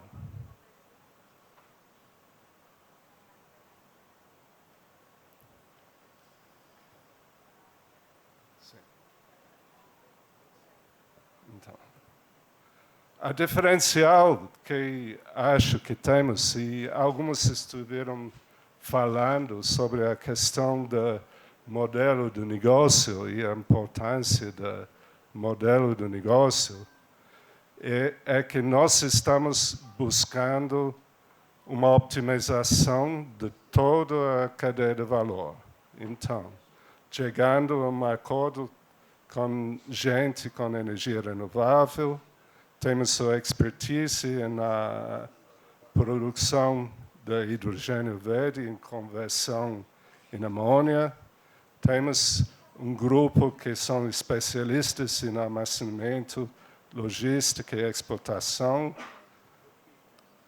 A Tramo tem uma frota de barcos atualmente com amônia, então não faz só comercialização da amônia, mas também faz parte do transporte.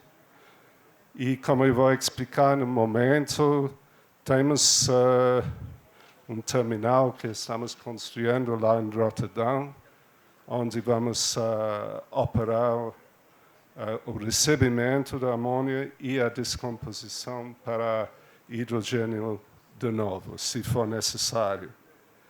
E ao final da cadeia, temos Varo, que é uma companhia que tem operações no noroeste da Europa, incluindo refinarias em Alemanha, Suíça, e são uma das líderes no mercado em Benelux, que é um cliente final que quer desenvolver o mercado de hidrogênio verde.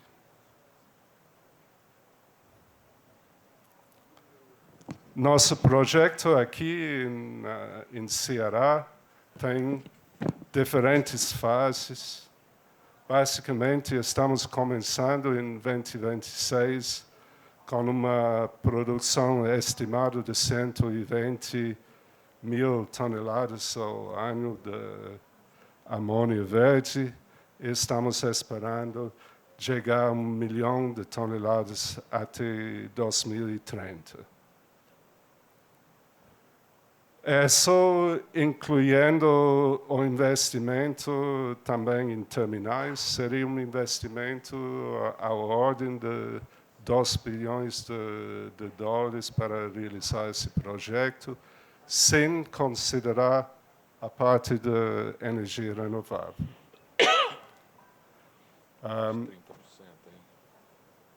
Então, o projeto em si, já fizemos primeiro desenho conceptual, temos uma localização provisional lá no porto do PCM, no ZPE. Temos planos para utilizar eletrolizadores alcalinos, porque estamos tentando maximizar a produtividade da planta. E estamos estudando em paralelo um projeto para implementar nossa própria infraestrutura portuária para exportação de amônia. E, em paralelo, também estivemos conversando hoje sobre a questão da ligação com o sistema elétrico, as opções para abastecimento da água. Então, em paralelo com isso, como já mencionou, e não vou entrar em muitos detalhes, mas no final do ano passado, adquirimos um terminal, Stargate Terminal, lá em Rotterdam, e estamos em um processo de planejamento e, com nossa decisão de investimento durante o próximo ano, estamos esperando ter um terminal operando em Rotterdam para recebimento da amônia em 2026. E, em paralelo, temos umas conversas com o PCM sobre o potencial de construir uma terminal aqui em PCM também, com um sistema de carregamento de navios que é mais flexível. Eu acho que Marque 1 minuto. algumas outras oportunidades. Então, foi com isso, dentro dos 3 minutos. Parabéns, Marco. Parabéns. Muito obrigado. Gente, devido à adiantada da hora, eu convido o Ítalo, né, que é vice-presidente de inovação e novos negócios da AES, que é uma empresa americana bastante conhecida no mercado de energia. Só rapidamente mostrando quem é a AES. A AES, acho que é uma empresa global, já opera no Brasil há mais de 30 anos, foi dona aí da Eletropaulo, AES Sul, Uruguaiana, entre outras empresas, e hoje dedicou-se mundialmente à estratégia de energias renováveis. A gente focou em mercados bastante estratégicos, não complexos, né? Porque você operar em vários mercados, isso traz uma complexidade para o investidor. É uma empresa bem exposta a mercados de acionistas, né? Principalmente no mercado acionista americano. Então, a redução nos últimos 10 anos, nessa complexidade da empresa, trouxe benefícios, inclusive, para o investidor, né? Valores, a ação da empresa subiu nos últimos 10 anos com bastante firmeza. Uma outra linha que a gente trabalha é a linha de inovação. A AES é muito inovadora. Só para vocês terem uma ideia, nós fomos aí os primeiros a entrar no mercado de baterias de íon lítio, ou soluções de energy storage utilizando bateria de íon lítio, no qual acarretou um carve-out aí, um spin-off, vamos dizer assim, da Fluence, que é uma associação com a Siemens. A gente criou a maior empresa de energy storage do mundo, rivalizando com a Tesla, chama-se Fluence. Outros grandes inovações, a Motor na parte de mobilidade elétrica, a Uplight, que é uma das maiores energy techs americanas, né? Foi recentemente colocada aí na Bolsa de Nova York, na Nasdaq, desculpa. E a 5B, que é uma startup que a gente acabou de investir, é bem interessante, é uma empresa que fabrica painéis solares dobráveis. Então, ela estende, coloca o painel solar, em menos de, sei lá, um mês, você está com a operação do seu painel solar em funcionamento. Bom, essa é a missão, já foi comunicada ao mercado americano, ao mercado mundial. A gente tem até 2025, a gente tem muita usina a carvão ainda. Então, até 2025, fechar todas as usinas a carvão. 2025 é depois de amanhã, né? Então, temos uma exposição a carvão muito grande no Chile, na Europa. Então, a ideia é que feche todas as usinas a carvão. E, claro, que isso é uma negociação com os governos que a gente está participando. As soluções que terão de ser feitas para essas usinas a carvão está na minha área. Eu não me apresentei, mas eu sou vice-presidente de novas soluções para essa internacional. Então, todos os países... Eu fico no Brasil, eu estou brincando que eu sou expatriado virtual. Eu fico no Brasil, mas tomo conta aí dos países que a AES atua. Então... A ideia é que a gente descubra, só para ter uma ideia, a gente está investindo numa tecnologia chamada sal derretido, converter as usinas a carvão em sal derretido. Aí depois vocês procurem no Google, para a gente não perder tempo aqui, do que é sal derretido, né? Em inglês, molten salt. E aí está a nossa área de hidrogênio. Hidrogênio também está com nossa equipe. A gente tem uma série de projetos aí em desenvolvimento, né? A gente dividiu o mundo em produtor e consumidor, se bem que nos Estados Unidos a gente já está vendo a produção devido ao pacote de Biden de subsidiar a produção de hidrogênio, está dando até $3 em cima do preço final do hidrogênio. Então, isso é uma opção que a gente está vendo em desenvolver. Mas... claramente, a América, né, principalmente a América Latina, é um grande produtor de hidrogênio, muita gente já falou aqui. No Brasil, o Ceará está na nossa... Se eu for colocar aqui como tá o desenvolvimento dos projetos, o Chile está, sem dúvida nenhuma, na frente. Foi bem exposto aqui, inclusive, pelo pessoal da Bloomberg. E o Ceará vem logo depois. A gente tem lá em Guajira também, na Colômbia, e no México também. Obviamente que o México... politicamente está meio indefinido, mas, mesmo assim, a gente continua trabalhando no projeto, né, do México. Agora, deixa eu... Bom, enfim, deixa eu pular para esse slide aqui. Pessoal, eu vejo a indústria de amônia vindo com muita força. Não tenham dúvida nenhuma que isso não tem volta, mas a gente tem que segurar um pouco os ânimos, né? Tem muita... O pessoal até fala, é hype ou hope, né? Eu vi várias vezes esse termo e viajo o mundo todo vendo vários projetos. E existem muitos desafios para serem... no Brasil, o primeiro desafio é entender o que é hidrogênio verde. A gente precisa entender o que é hidrogênio verde. Sabe por quê? Porque, sabendo o que é hidrogênio verde, vai ter projetos que vão custar $12 o quilo, e vai ter projeto que vai custar $2 a $1 o quilo. Se você for levar em consideração o que é o entendimento da Alemanha, é diferente do entendimento do Japão, que é diferente do entendimento da Austrália, que é diferente... Hoje existe um movimento no mundo que está se tentando unificar esse entendimento. Quem está liderando isso é a União Europeia, sem dúvida nenhuma. Está lá a PTX, com a consultora chamada Início, tentando levar a esse entendimento do que é o hidrogênio verde. Por que eu digo isso? Se a gente chegar e dizer o seguinte, hidrogênio verde é só, que é inclusive uma cláusula lá da regra da União Europeia, é só energia nova e adicional, que é o conceito da adicionalidade, né? Se é adicional, esquece todas as hidrelétricas do Brasil. Todas as hidrelétricas do Brasil não vão ser consideradas hidrogênio verde. Todas as usinas eólicas do Brasil que já foram construídas não vão ser consideradas hidrogênio verde. Então, a gente tem que entender primeiro e isso passa, como o Mark falou muito bem, isso passa por uma sequência de aprovações e viabilidade de cada projeto.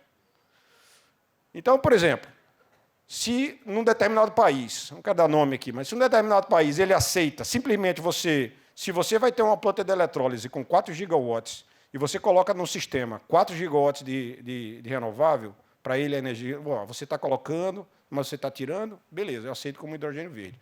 O preço cai. Que você faz uma troca de energia, o risco, o base risk, que é o risco de supermercado, o shape risk, que é o risco de curva, né? Você faz uma composição entre energia.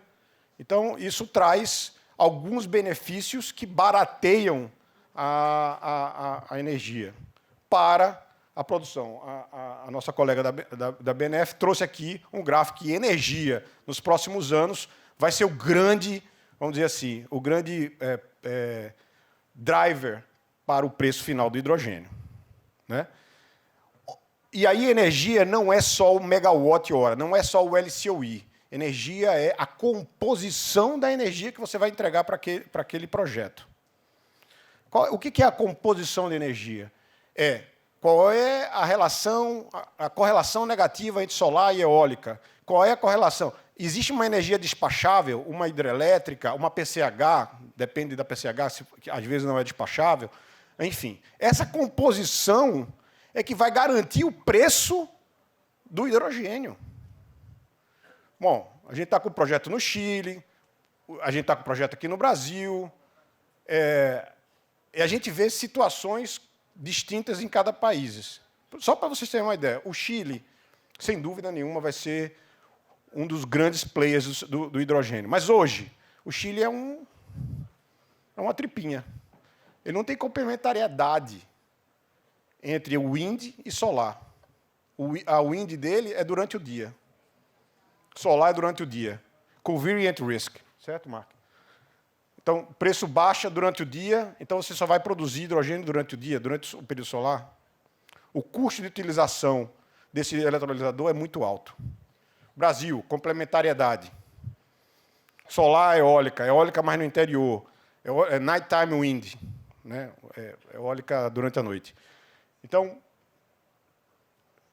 o Brasil tem a capacidade de, através do seu sistema interligado nacional, fazer essa... Então, as nossas habilidades de comercialização, de gestão de energia, de gestão de projetos, vão ser extremamente importantes aqui para que o nosso hidrogênio seja mais competitivo.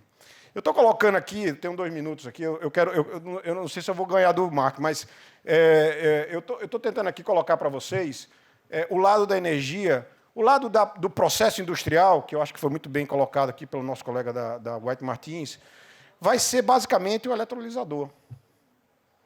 O custo vai ser o eletrolisador, né? O grande desafio. Aí a gente diz assim, deixa a China entrar, né? Que geralmente a gente fala isso, né? Deixa a China entrar nessa brincadeira, que ela já está entrando. Quando ela entrar, aí a coisa vai mudar de figura, né? Mas tem grandes produtores de eletrolisador na Alemanha, a TK, a NEL e outras. Na Alemanha e na Europa, enfim. Nos Estados Unidos também. Então, assim, pessoal, só para fechar minha mensagem aqui, e o Brasil tem os seus problemas, os seus desafios específicos, né? Só para você terem uma ideia, saiu a regra do leilão da Alemanha. A regra do leilão da Alemanha diz o seguinte: eu não aceito subsídio. Não aceito subsídio. Então esquece a TURG, certo, doutor Fielder? Esquece. Aquele desconto na TURG, porque eu sou autoprodutor, porque eu sou... porque eu coloquei meu projeto agora, antes do 2020 e pouco, né? Então, esquece a TURG. Você tem que ir no cru. No cru. Né? E esse é um grande desafio. Toda a parte de ICMS, grande desafio. Grande desafio. Como é que você vai gerenciar o ICMS se você não tem capacidade dentro do Estado de produzir toda a energia necessária para um projeto como esse? 4 GB, 3 GB. Você tem que gerenciar o ICMS. Né? as regras do setor elétrico têm que, de alguma maneira, se adaptarem à situação. Quem é que vai suportar, vamos dizer assim, a robustez do sistema de transmissão? Vai ser o empreendedor de hidrogênio ou vai ser a população, na hora que o sistema faz leilões de transmissão? Então, isso são todas as dúvidas que eu coloco aqui para a gente pensar, né? Excelentes apresentações, grandes projetos, mas a gente tem que botar o pé no chão. Essa é a minha contribuição para o evento. Botar o pé no chão, entender cada problema que tem desse e sair para resolver. Porque, tem muita coisa para resolver. Até que, para que possamos colocar o Brasil e o Ceará numa posição de hidrogênio competitivo contra Chile, contra a Arábia Saudita e o que for. Eu vou aproveitar, já lhe dar mais 1 minuto para suas considerações finais. Você já está aí. 1 minuto para suas considerações finais. Então é isso. Eu não vou tomar muito tempo. Eu também não quero ser o realista, pessimista, nem o que está vendo. Eu só estou colocando a visão de um desenvolvedor que conhece os problemas do setor elétrico brasileiro, conhece os problemas dos setores elétricos de outros países e que não vai ser fácil. Existe, naturalmente, uma competição mundial para quem vai ser o hidrogênio mais competitivo. Quem tiver interesse aí, o hidrogênio, para mim, o mais competitivo, não sei se a Banef tem essa informação, mas, para mim, de todos que eu falei, hoje é o projeto NEOM, da Arábia Saudita. Né?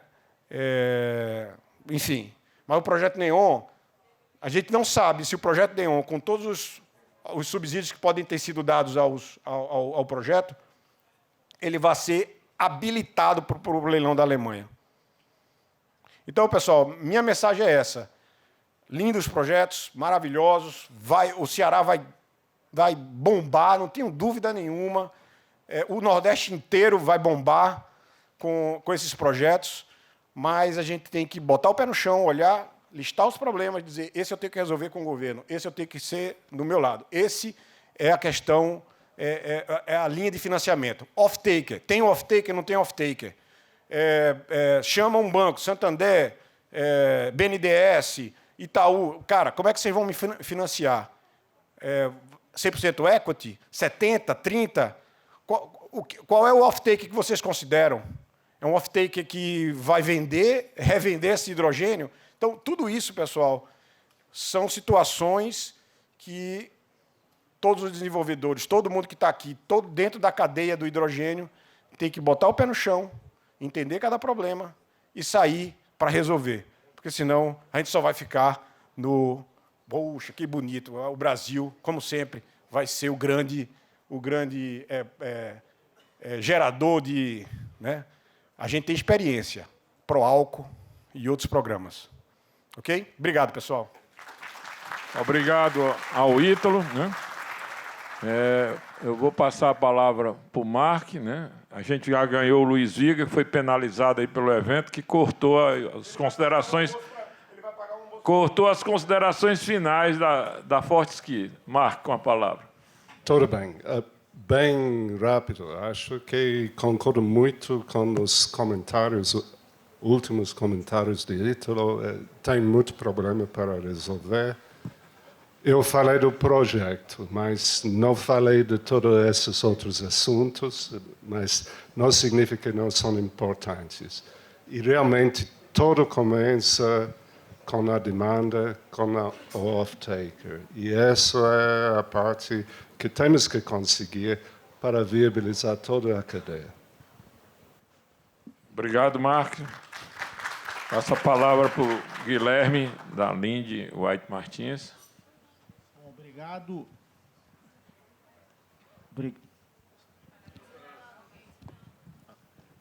Obrigado aí, muito obrigado.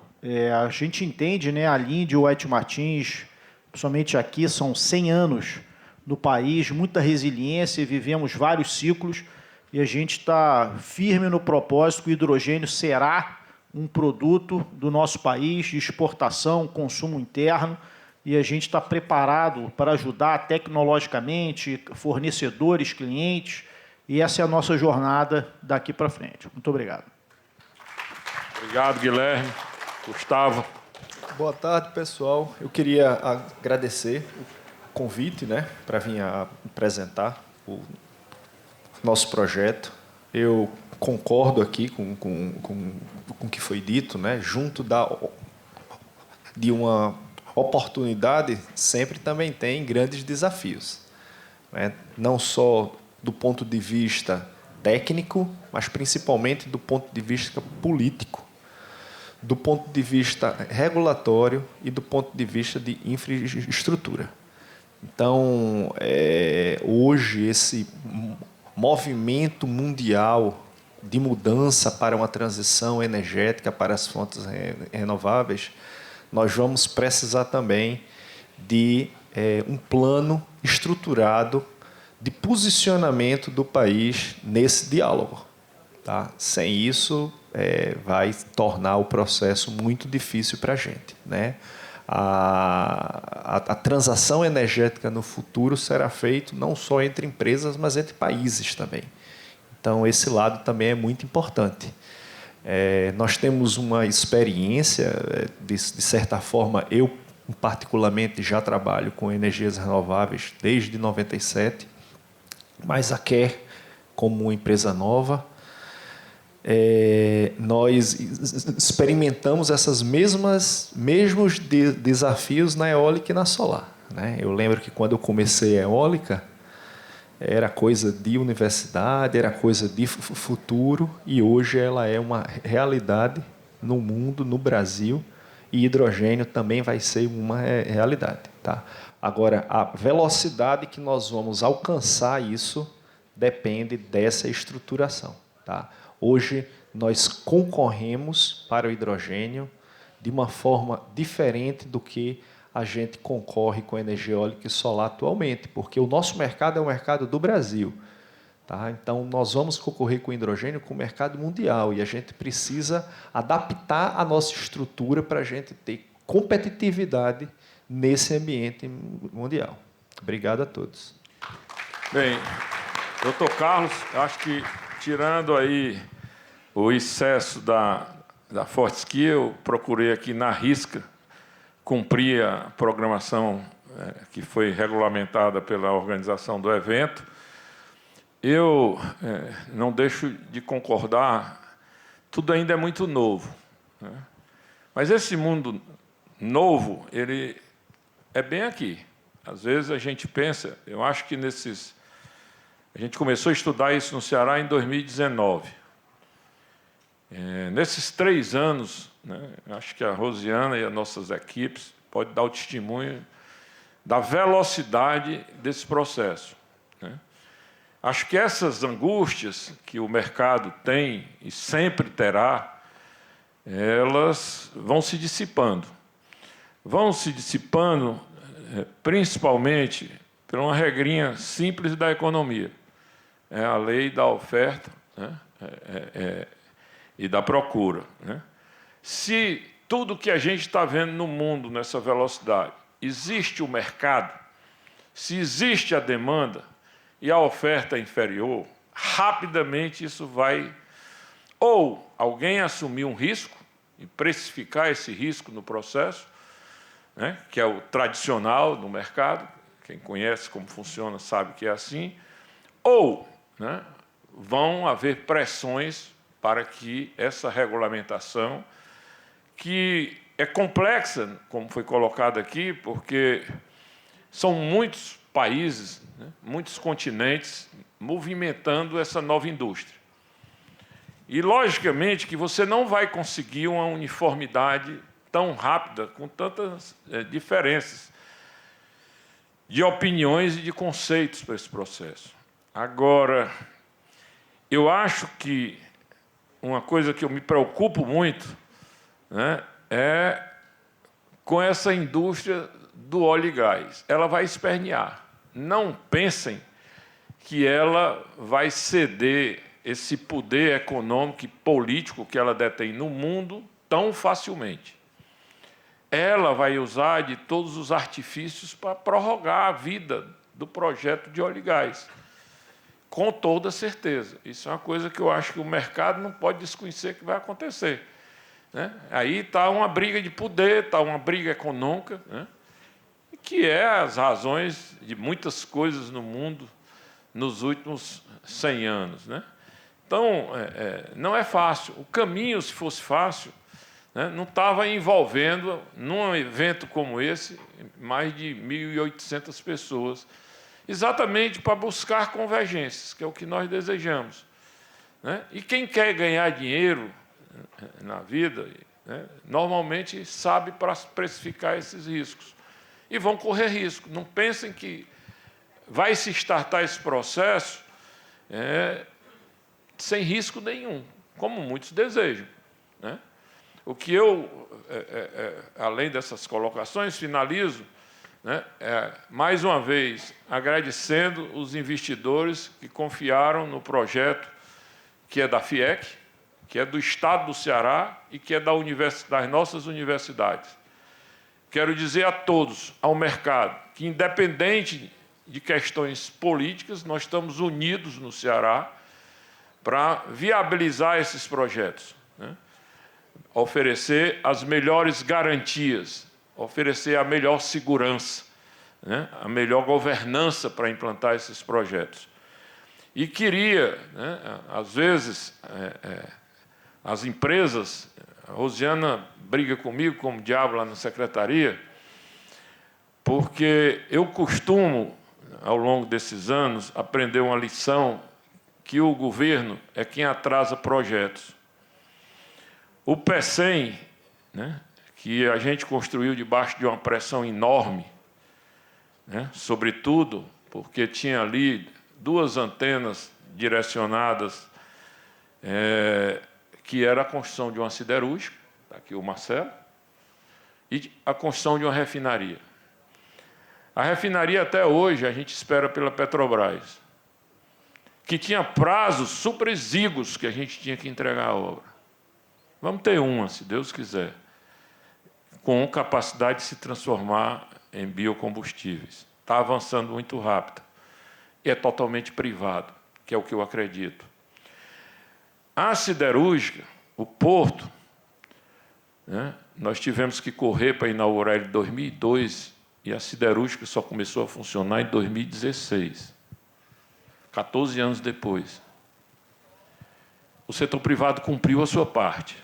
Eu estou colocando isso porque, entre inúmeras pressões que eu recebo dos investidores, é que essas infraestruturas, essas expansões que o PECEM vai ter que investir para atender essas demandas, elas precisam chegar paritariamente, né, em termos de cronogramas, as empresas e as expansões, em 2026 prontas. Mas, para isso, eu preciso que as empresas reservem suas áreas. Foi feita uma pergunta aqui. Eu fiz uma análise na semana passada, acho que o Estado vai ter que comprar mais áreas. Nós temos 20.000 hectares de retroporto disponível. Aproximadamente uns 50% dessa área já está ocupada.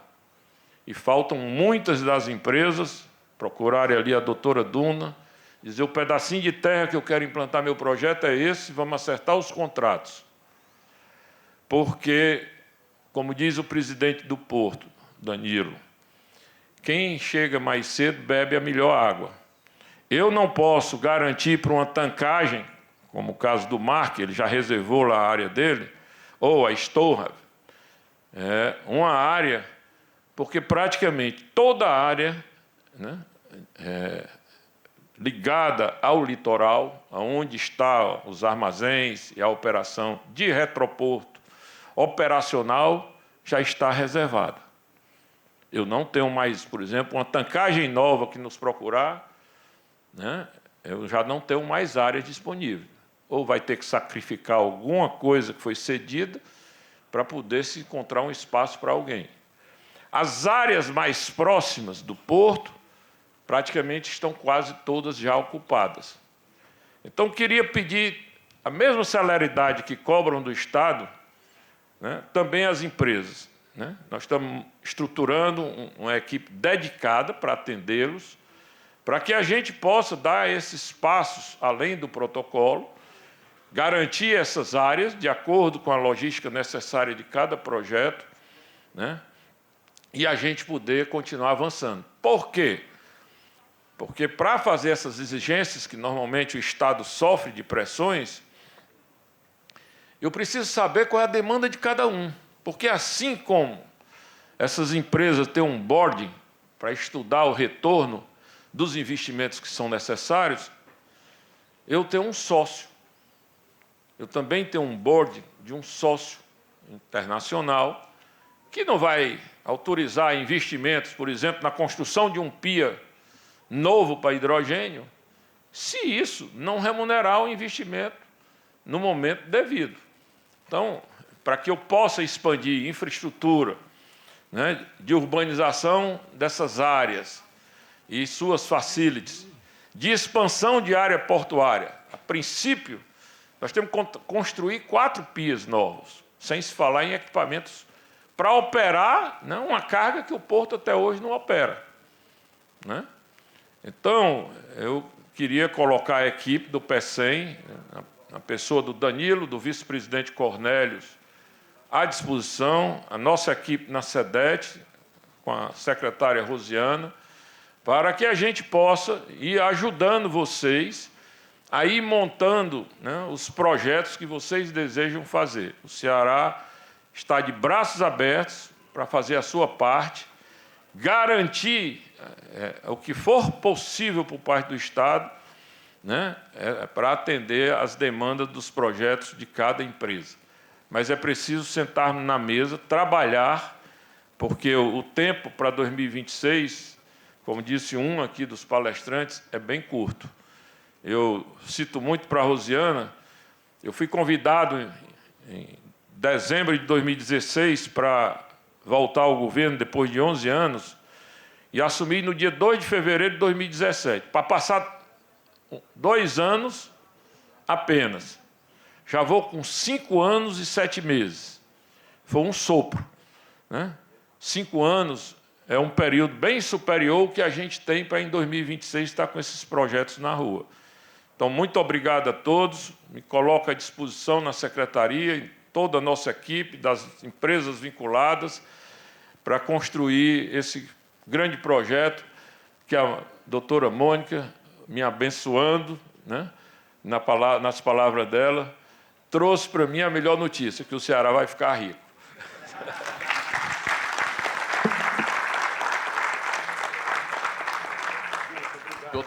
Doutor Maia, muito obrigado. Os palestrantes também. FIEC Summit 2022, uma realização da Federação das Indústrias do Estado do Ceará.